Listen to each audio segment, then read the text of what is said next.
get it done. They feel that we can get it done through the week, through this week. They feel we can get it done. Then we're also working on the band hall interior, football locker room. We're doing some plumbing and interior framing there and all that, starting to really move along back in that one. We're running about $700,000 under budget on that project as of right now. So there's a drone picture there. You can see that what you're seeing there on that is that left side that looks like a little L there. That is all new build. It looks just like the regular building. You can see the brick and everything looks just the same, but that's your new addition. So it's not going to be when people pull up from the side and go, oh, look, that looks totally different. It blends in very well. You can see over on the left by the gym, that's the new addition for the band hall. It blends in very well as well.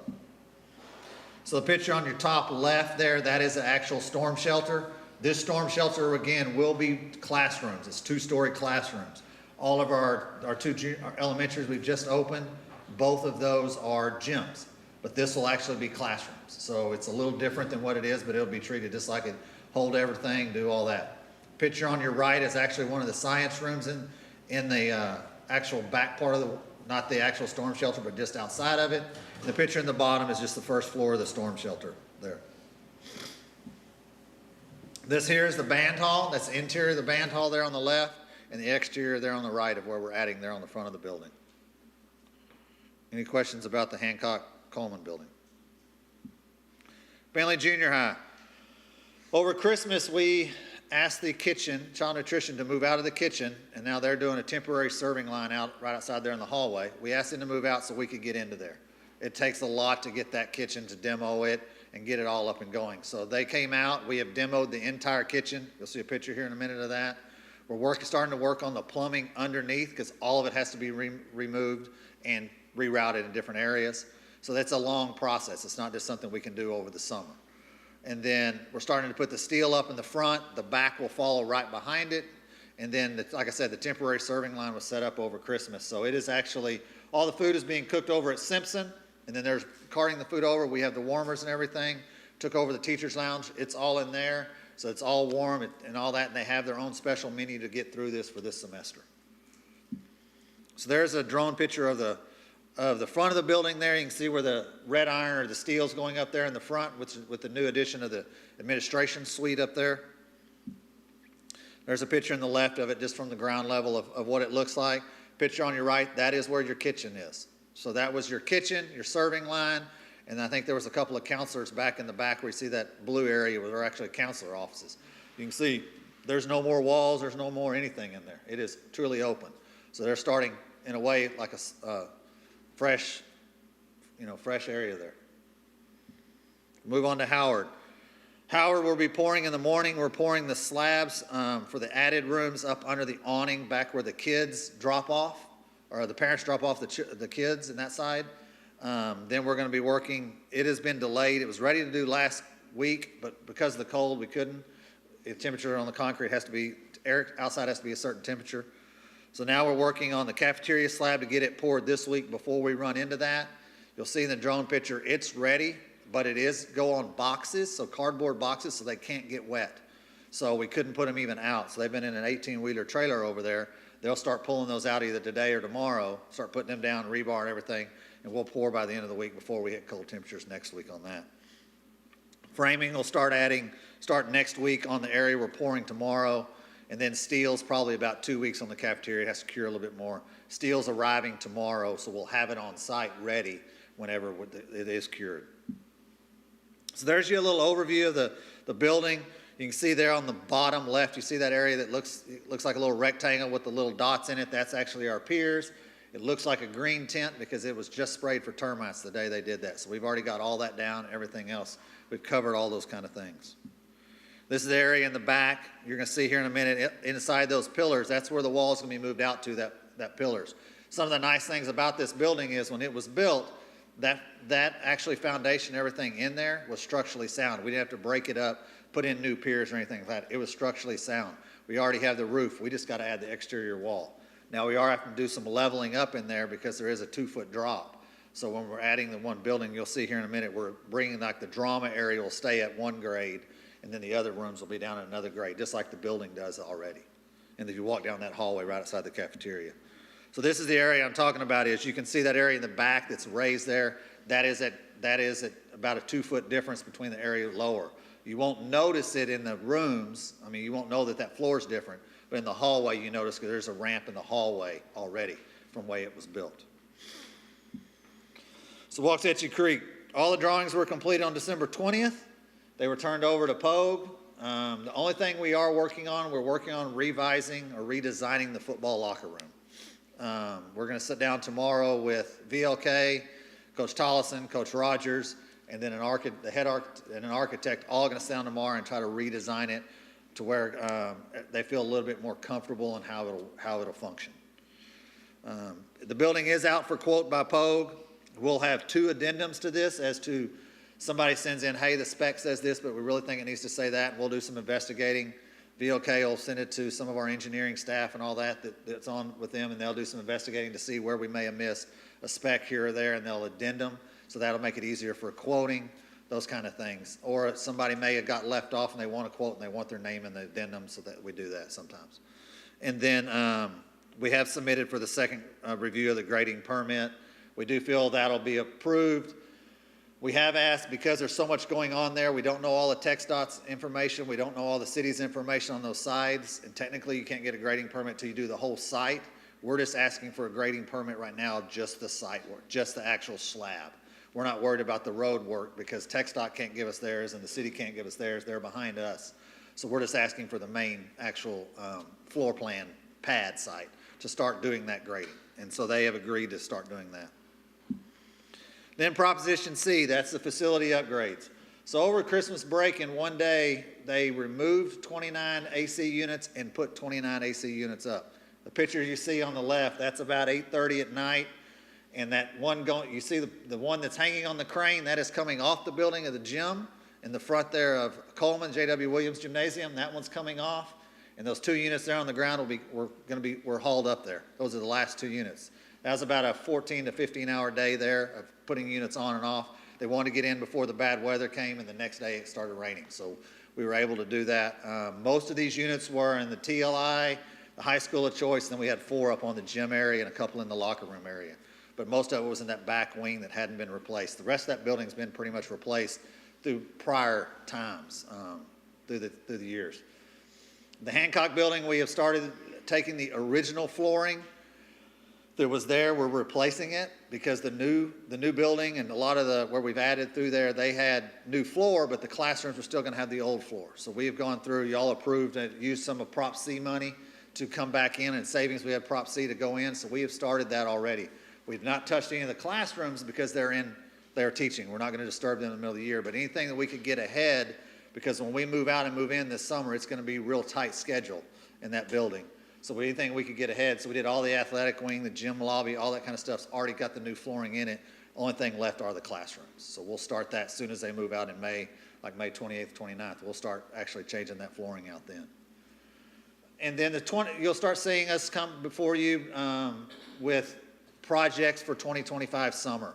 A lot of it's going to be remodeling of elementary bathrooms, changing out ceiling tiles, those kind of big projects that's going to take during the summer.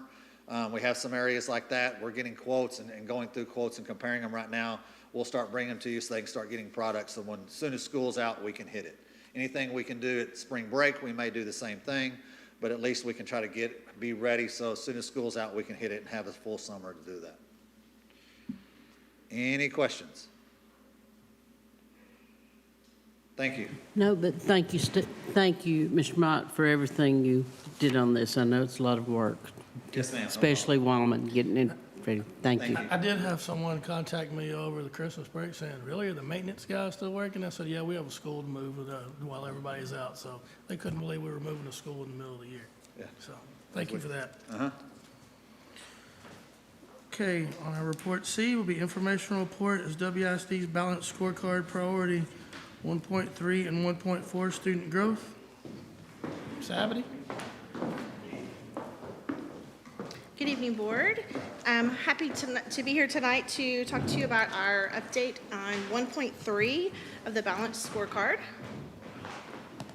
We are looking to make sure every graduate is college, career, and military ready, and that we are increasing the CCMR numbers year over year. Our first strategy was to create, implement, publish, and sustain a district-wide college readiness framework to inform our students, staff, and parents on what these students need to do now with their educational opportunities through advanced academics to be prepared for college, moving forward when they leave us after 12 years. And that framework is in place. We are using it at a variety of family events listed on that first bullet. You'll see us Thursday night at Guide to the Tribe, engaging families and students and their parents with that framework and discussions at a table there. And we are also have that in place with the 6th through 12th grade counselors as they counsel our students. They're using this framework as their guide. Our program advisory committee is assisting the advanced academics team in creating an elementary and junior high specific college readiness framework as well, which came about through our parents, community members, and administrators who are on that committee as a wish and want. And so we are in the process of doing that, and that will be implemented next school year. We are doing a couple of new things this year, trying to get more engagement with our families with this framework. In the spring, you'll see things, flyers and public announcements on social media about our new coffee and chat. So we'll be available during the morning to share with this framework with our families and parents, as well as a lunch and learn session from time to time, and then our traditional evening sessions as well. So trying to hit as many families who can come and engage with us so we can help them with their decisions now that will help them with their decisions for later, for opportunities for their students. We are continuing to utilize the AP Potential through College Board to inform parents, teachers, and counselors about what is the best coursework for these students to take while they're here with us. We'll continue that this year and next year. The Advanced Academics team is still working on our campaign, Advanced Academics is for You, which we'll be hoping to get going for the fall or into the school year for the fall to get kids ready. And our goal is for every kid to eventually dip into the water and try at least one advanced course with their time with us. And we have a celebration here for this strategy as well. We have twice the number of students who earn College Board National Recognition Awards from 23 to 24, with 38 at Waxahachie High School and 20 at Global High School. That's a big celebration there. With the same strategy, we are continuing to review and refine our academic counseling practices. And so our counselors across the district receive training on all of our 24-25 deep dive days that are dedicated to district professional development. And then we are in constant communication through a variety of committees and opportunities that we have to work together and collaborate. And both us and that team are very thankful for that time together. We are continuing to utilize Texas College Bridge to increase the number of students achieving CCMR MET. And our seniors from last year at Waxahachie ended with 340 students receiving that way, 32 students at Global, and 34 students at the high school of choice. Moving to 1.3A2 on our scorecard. This is to increase enrollment and success in advanced academics, gifted and talented, and sustain academic telescoping and acceleration opportunities for students in Waxahachie ISD. Waxahachie High School is doing a fantastic job. As you can see, our numbers have increased for the enrollment in AP courses from 1,241 student seats in the school year of 22 to 23 up into the school year with 1,818 seats there at the high school. We have also increased our number of students taking the AP exam from 592 exams to 970 last year, and we'll be able to update you with that spring number once our exam time comes around this spring. We also have an increase in the number of students receiving a 5, so not just taking the course and taking the test, but also being successful on the test, but even the ultimate success with the level 5 score. We went from 26 students to 45 receiving that 5, and we broke a record here in Waxahachie ISD with 66 students, or 66 tests coming in with a 5 last spring. That's something very, very much to be celebrated. Those students who receive a 5 on that test are greeted with Waxahachie ISD personnel at their door during the summer. They receive a high 5 yard sign and a congratulations bag of goodies to encourage them to continue with their efforts put into their advanced academics into the following school year. In August, we celebrated 208 10th, 11th, and 12th grade students at our AP annual celebration, and that was a beautiful breakfast with about 600 people in attendance. Our students who received a 3, 4, 5 on their AP exam, as well as their teachers who taught those students, received a monetary incentive on that day as well. Moving into the dual credit area, you can see the seats for WHS are growing from 22 to 25. We have 567 seats for dual credit at Waxahachie High School. The numbers on the right-hand side of the first table show a decrease in global students in those seats in dual credit.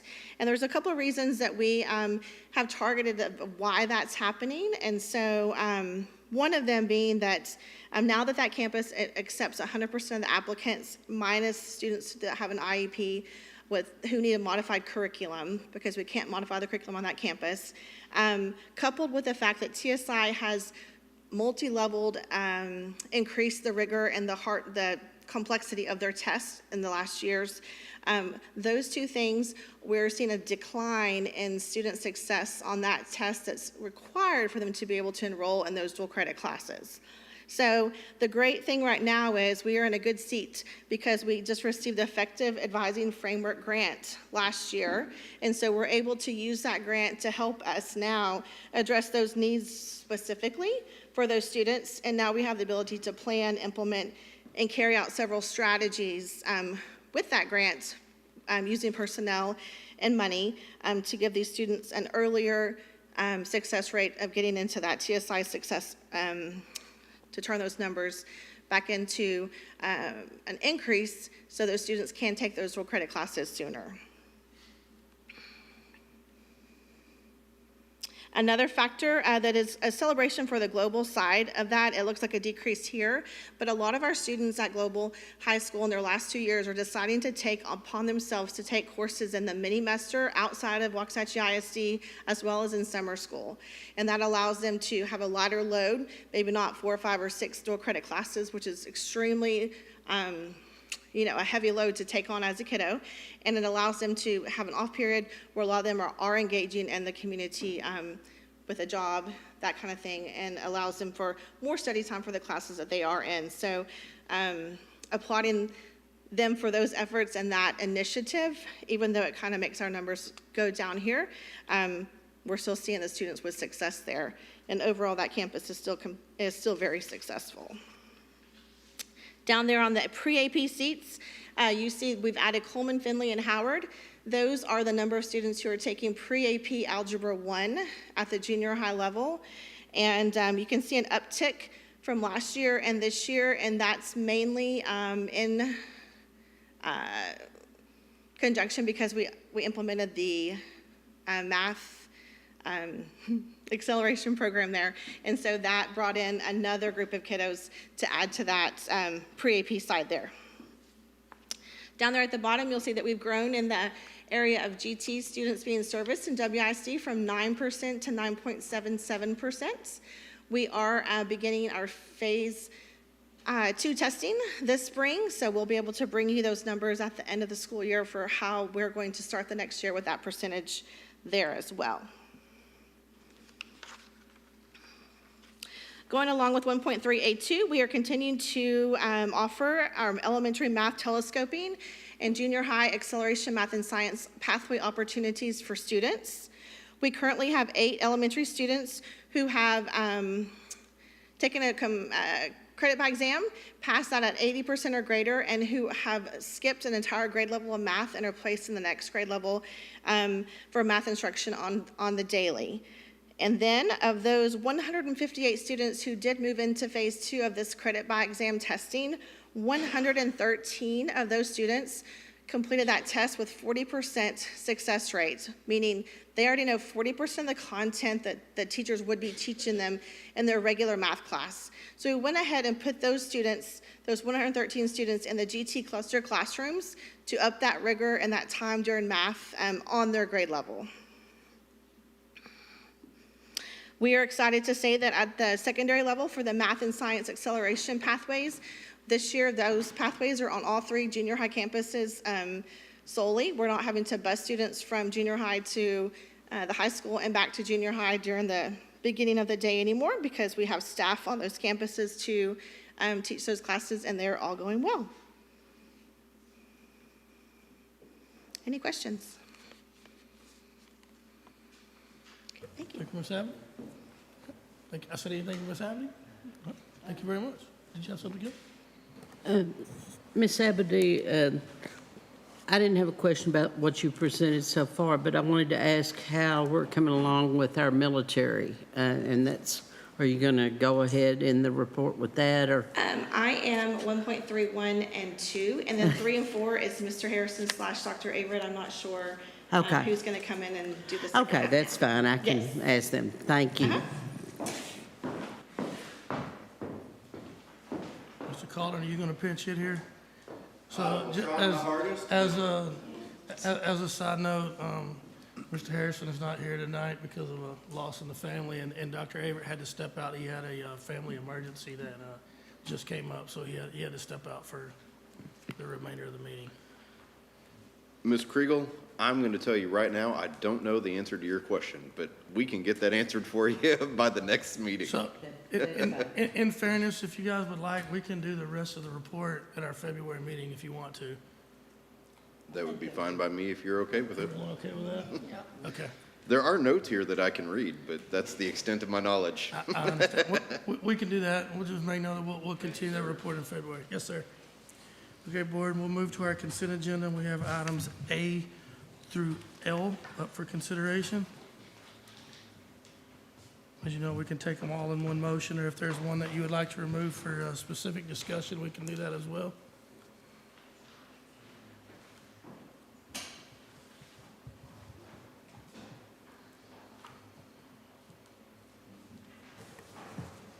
I move that we approve the consent agenda, items A through L. I have a motion by Mr. McCutcheon, And I second. second by Mrs. Timmerman. Any other discussion? All in favor, say aye. Aye. Opposed, say nay. Motion carries 6-0. Okay, moving back to our action item will be action item C, which is consideration with possible action to approve the memorandum of understanding between WISD and Ellis County Juvenile Board. Mr. Cagle?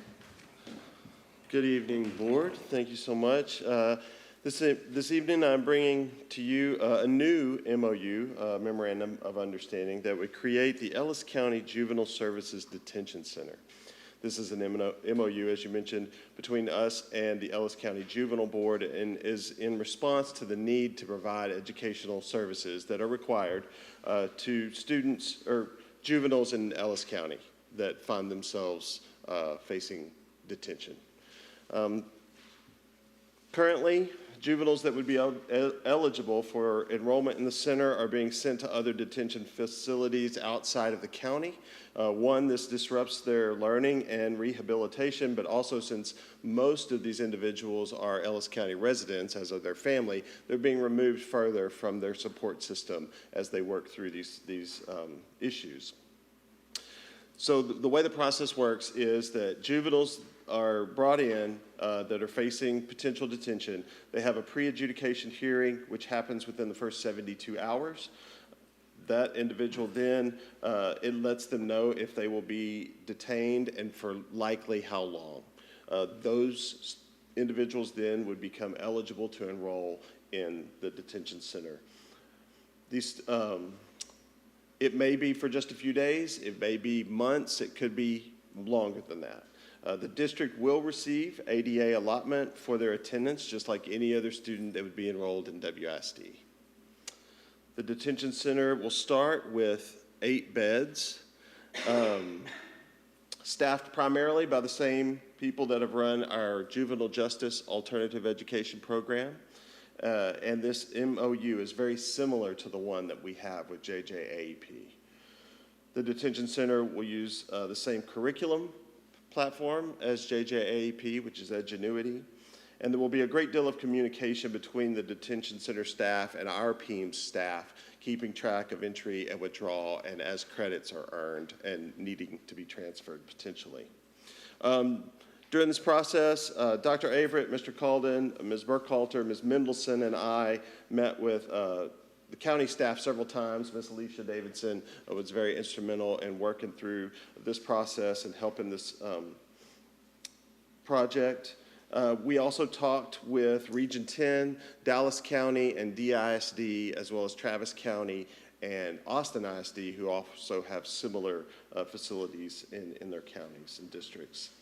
So this is technically going to be a new district, a new campus in our district, and we have already gotten a PEAMS number for this school. We've already set up a Skyward profile, so it will act just like a campus in that way, but it'll only have 8 beds, 8 to start with. We've also are in the process of applying for alternative education accountability dezernation. I know that's a lot, but just like High School of Choice kind of has a different accountability designation than our regular high school or global, it will be similar to that.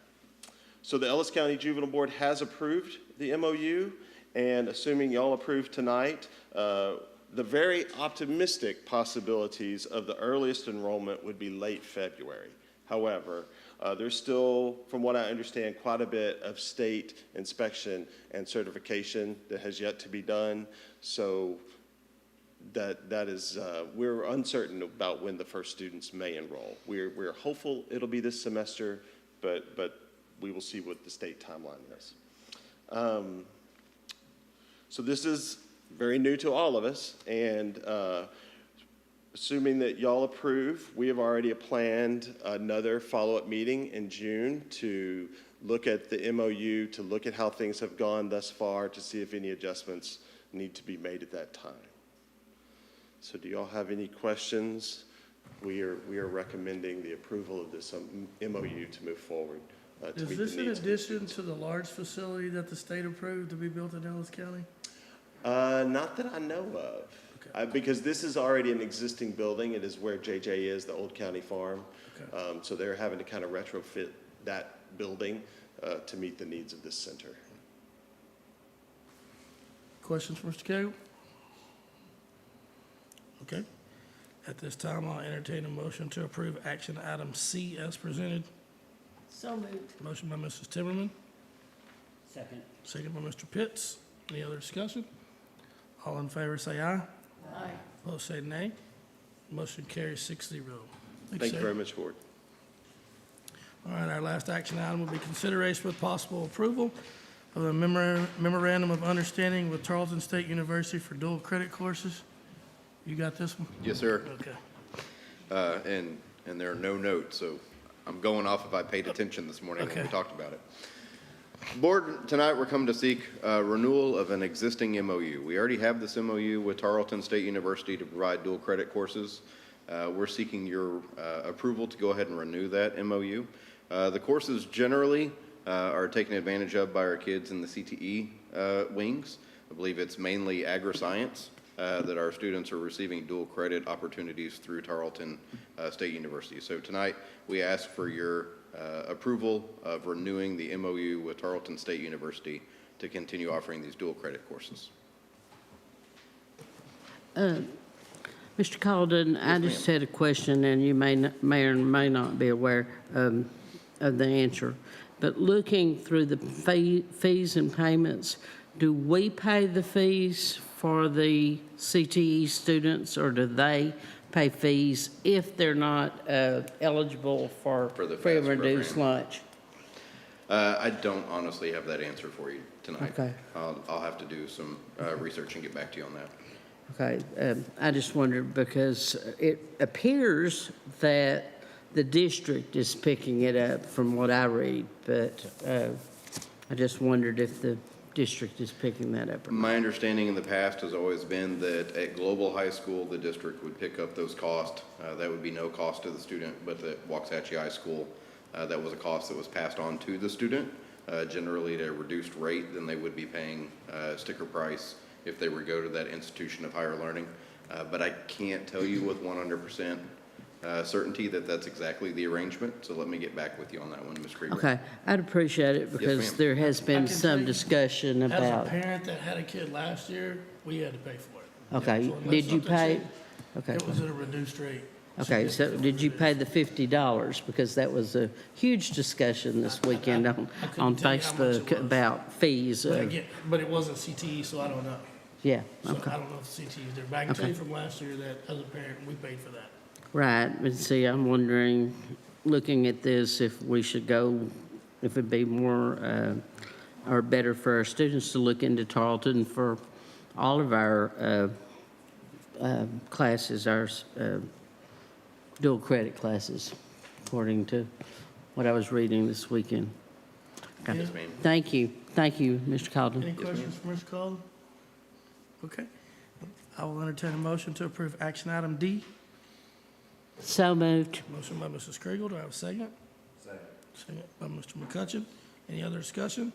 All in favor say aye. Aye. Opposed say nay. Motion carries 6-0. Thank you, Board. Thank you, sir. And our last item would be our comments from individual board members.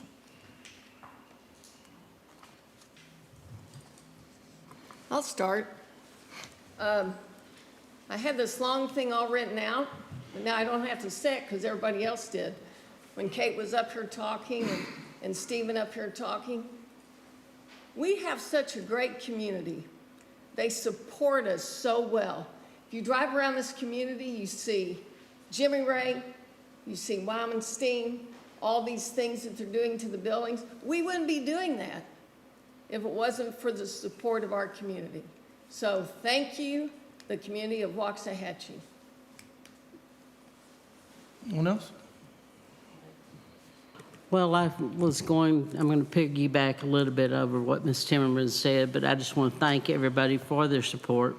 From what I understand, the parents, everybody pitched in to get Wyman on the ground over the holidays, and I'm pretty sure that there probably were teachers on our ice days working at Wyman to get everything ready. But it was a lot of work. When we said we were going to move a building in the middle of the year, I was like, that is a very, very difficult task. But thank you to Mr. Mott and the whole community that's pitched in and helped. And also, I want to wish everybody a Happy New Year because 25 is going to be the best year yet. Thank you. Anyone else? I'm going to close this by asking our district to keep the McCullough and Harrison family in your prayers. We lost a longtime educator this weekend, Miss McCullough. Their family is 3 generations of teaching in Waxahachie ISD, from Miss McCullough to her grandson, who is our CTE director now. They've served our district for a very, very long time, and I just felt like we needed to mention them tonight. If there's anyone else has anything, I will entertain a motion to adjourn. So moved. Motion by Mrs. Timmerman, second by Mr. McCutcheon. All in favor, say aye. Aye. Motion carries 6-0. Thank you very much.